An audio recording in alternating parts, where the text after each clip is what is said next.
கர்த்தருக்கு ஸ்தோத்திரம். இன்றைய நாளுக்கான பரிசுத்த வேதாகம வசனம்.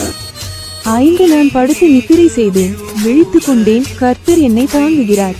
6 எனக்கு விரோதமாக சுற்றிலும் படையெடுத்து வருகிற 10,000 பேருக்கும் நான் பயப்படேன்.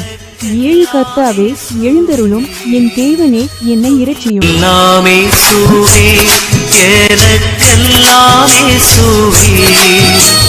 தொல்லை மிகும் இவ்வுலகில் உம்மை இயேசுவே, எல்லாம் இயேசுவே, எனக்கெல்லாம் இயேசுவே.